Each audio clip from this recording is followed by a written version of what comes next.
जय हिंद, नमस्कार दोस्तों, कैसे हो आप सभी। आशा करता हूँ आपसे शानदार जिंदाबाद ज़बरदस्त होंगे। देखिए, भारतीय वायुसेना ने इनटेक 2 2020-26 की जो वैकेंसी है वो रिलीज़ कर दिया है, नोटिफिकेशन रिलीज़ कर दिया है। अभी अभी ऑफिशियल साइट पे नोटिफिकेशन डाला है भारतीय वायुसेना ने। तो यहाँ पर देख सकते हैं जो फुल नोटिफिकेशन जारी कर दिया है। इसमें हम बात करेंगे आपकी जो एज लिमिट क्या रखी गई है और जो आपका सिलेक्शन प्रोसेस क्या रहने वाला है, इसमें क्वालिफिकेशंस क्या हैं। तो देखिए यहाँ पे जो आपके ऑनलाइन रजिस्ट्रेशन स्टार्ट हो रहे हैं, तो यहाँ पे 11 जुलाई से आपके ऑनलाइन रजिस्ट्रेशन स्टार्ट हो रहे हैं 31 जुलाई तक, यानी कि जो आपको 20 दिन का टाइम दे दिया जाएगा। और जो आपकी ऑनलाइन एग्ज़ाम डेट है वो 25 सितंबर जारी कर दी गई। यहाँ पे एग्ज़ाम डेट भी जारी कर दिया भारतीय वायुसेना, साथ ही एप्लीकेशन के साथ ही जो अपनी एग्ज़ाम डेट है वो भी जारी कर देती है। तो यहाँ पे ध्यान देने वाला बात दोस्त ये है कि यहाँ पे लिखा हुआ है invite application, online application for unmarried Indian male and female, यानी कि आपको अनमेरिड हैं तभी आप इसमें फॉर्म अप्लाई करें, अन्यथा आप अप्लाई ना करें। तो यहाँ पे लिखा हुआ है कि आप अनमेरिड लोग ही इसमें फॉर्म भर सकते हैं। तब बात करते हैं इसकी पूरी जो नोटिफिकेशन में क्या लिखा हुआ है। तो अब जो आपकी एग्ज़ाम डेट है वो हमने पहले बता दी दोस्तों कि 25 सितंबर जो आपकी ऑनलाइन एग्ज़ाम डेट है वो यहाँ पे रहेगी। तो आपको एप्लीकेशन फॉर्म कहाँ से भरना है, तो आपको सिर्फ आपको एप्लीकेशन फॉर्म यहाँ आप देख सकते हैं agnipathawayu.cdac.in पर ही जो आपके एप्लीकेशन फॉर्म है वो भरें, अन्यथा कोई वेबसाइट पर ट्राई न करें। यहाँ पे यह लिखा हुआ है। अब बात करते हैं कि आपकी डेट ऑफ बर्थ क्या रहेगी। तो यहाँ पे देख सकते हैं 2 जुलाई 2005 से 2 जनवरी 2009 के बीच में, यानी कि आपकी जो दोनों डेट हैं ये भी यहाँ पे शामिल की गई हैं। इसके बीच में जो आपकी डेट ऑफ बर्थ है तो आप इसमें फॉर्म भर सकते हैं। ये यहाँ पे लिखा हुआ है। यहाँ पे देख सकते हैं मैरिटल स्टेटस एंड प्रेगनेंसी, तो यहाँ पे लगभग हो सके तो अनमेरिड मेल ही इसमें फॉर्म भरें, या आपकी शादी हो चुकी है या आप प्रेगनेंट्स हैं। जो आपकी शादी जो पासिंग आउट परेड होती है उससे पहले नहीं होनी चाहिए। यहाँ पे ये लिखा हुआ है, इस दे रखे हैं कि आप में जो शादी है वो जो आपकी पासिंग आउट परेड है उससे पहले नहीं होनी चाहिए। जो आपके और महिलाओं के लिए खासकर जो प्रेग्नेंट है वो यहाँ पे पासिंग आउट परेड में अगर शामिल नहीं हुई या फिर आपकी जो ट्रेनिंग में शामिल नहीं हुई तो उसमें यहाँ पे आपको बाहर कर दिया जाएगा। अब बात करते हैं एजुकेशन क्वालिफिकेशन की। तो यहाँ पे साइंस सब्जेक्ट से आप ट्राई कर सकते हो। अगर आप साइंस बैकग्राउंड से हो तो यहाँ पे लिखा candidates should have passed intermediate यानी 10+2 equivalent examination with mathematics, physics and English, यानी कि आपकी जो PCM ले रखी है उसमें आपको 50% मार्क्स ओवरऑल चाहिए और 50% मार्क्स स्पेशल इंग्लिश में ही चाहिए। अगर आप साइंस बैकग्राउंड से तो आप दोनों के लिए ट्राई कर सकते हो, साइंस सब्जेक्ट से भी और अदर देन साइंस सब्जेक्ट से भी। यहाँ पे लिखा हुआ है कि यहाँ पर अदर देन जो आपकी 10+2 में आपको इंग्लिश सब्जेक्ट होना ज़रूरी है, या फिर आप आर्ट्स से हो तो भी आप भर सकते हो, लेकिन उसमें इंग्लिश एग्ज़ाम पास क्या हो और उसमें 50% मार्क्स हासिल क्या हो। ये आपकी एजुकेशन क्वालिफिकेशन हो चुकी है। अब बात करते हैं कि इसमें जो आपके डॉक्यूमेंट्स क्या क्या मांगे गए हैं। तो आप देख सकते हैं डोमिसाइल कैटेगरी कि आपके किस कैटेगरी में डोमिसाइल, परमानेंट डोमिसाइल क्या आपके मूल निवास क्या है, आप किस स्टेट से बिलोंग करते हो, या फिर आपके पास कोई भी एयरमैन एयरफोर्स से संबंधित डॉक्यूमेंट्स हैं, या फिर NCC सर्टिफिकेट एयर विंग की तरफ से, तो यहाँ पे आप लगा सकते हो, यहाँ पे मांगा जाएगा। अब बात करते हैं इसकी हाइट की। तो इसमें जो आपकी PST and PET में क्या होने वाला है, तो यहाँ पे मेडिकल स्टैंडर्ड्स देख सकते हैं। हाइट में आपको जो मेल कैंडिडेट है उसकी हाइट 152 सेंटीमीटर मिनिमम चाहिए, जो फीमेल कैंडिडेट है उसकी 152 सेंटीमीटर चाहिए। और इसमें जो ईस्ट और हिल एरिया से है, पहाड़ी क्षेत्र से है, तो उसमें आपको 147 सेंटीमीटर हाइट चाहिए।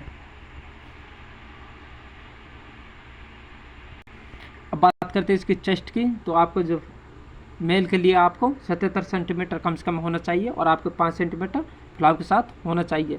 जो फीमेल का क्राइटेरिया रहने वाला है चेस्ट का, कि आपके कोई भी जैसे आपकी जो फीता लगाई जाएगा आपके चेस्ट पर, जो भी आपकी चेस्ट बैठेगी उससे 5 सेंटीमीटर आपको फुलाव चाहिए। इसमें आपका कोई रिक्वायरमेंट नहीं है कि आपके मिनिमम क्या रखी गई है। फीमेल के लिए इसमें चेस्ट का क्राइटेरिया अलग रहता है।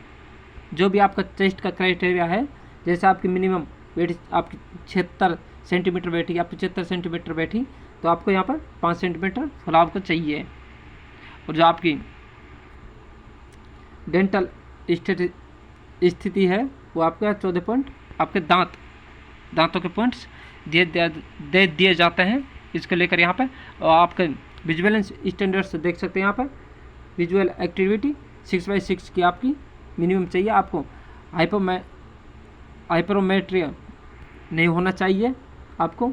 माइपियो या इनक्लूडिस नहीं होना चाहिए। कलर विजन आपको बिल्कुल करेक्ट होना चाहिए कि आपको कलर की पहचान होनी चाहिए। इसमें आपको अगर आपको कलर विजन है तो इसकी आप दवाई या फिर मेडिसिन्स ले सकते हैं। कि अब बात करते हैं आपकी एग्जामिनेशन की, तो आप देख सकते हैं फेज 1 में जो आपका फर्स्ट फेज है वो आपका ऑनलाइन टेस्ट रहने वाला है। जो आपके फर्स्ट फेज की रहेगा वो आपका एग्ज़ाम यानी कि CBT एग्ज़ाम होता है इसका। और यहाँ पर लिखा हुआ है 48 से 72 घंटे के बीच में जो आपके एग्ज़ाम से जो आपके एडमिट कार्ड है डाउनलोड होना शुरू हो जाएंगे। जो आपके नेम एंड सिटी है वो यहाँ पर शो होना शुरू हो जाएगी। अब बात करते हैं इसकी एग्ज़ाम पैटर्न की, तो आप देख सकते हैं साइंस सब्जेक्ट में आपको टोटल ड्यूरेशन 60 मिनट्स मिलेंगे यानी कि 1 घंटा मिलेगा आपको। फिजिक्स, मैथमेटिक्स एंड इंग्लिश आपको 10+2 CBSE सिलेबस के अकॉर्डिंग यहाँ पे जो सिलेबस है वो यहाँ पर दे दिया जाएगा, आपको CBT एग्ज़ाम में देखने के लिए मिलेगा। अब बात करते हैं अदर देन साइंस सब्जेक्ट की, तो यहाँ पे आपको 45 मिनट्स देखने के लिए मिलेंगे। और यहाँ पे कंपलसरी इंग्लिश कंपलसरी रखी गई है। और यहाँ पे 10+2 CBSE सिलेबस है रीजनिंग एंड GK की, यानी कि रागा रीजनिंग अफेयरनेस GK, ये यहाँ पे इसको बोलते हैं रागा, यहाँ पे देखने के लिए मिलेंगे। और अगर आप साइंस बैकग्राउंड से हैं और आपने दोनों फॉर्म ट्राई किए हैं तो यहाँ पे देख सकते हैं उसके लिए अलग क्राइटेरिया है, उसको 85 मिनट मिलेंगे जिसमें फिजिक्स, मैथमेटिक्स, इंग्लिश ये आपके अलग होंगे।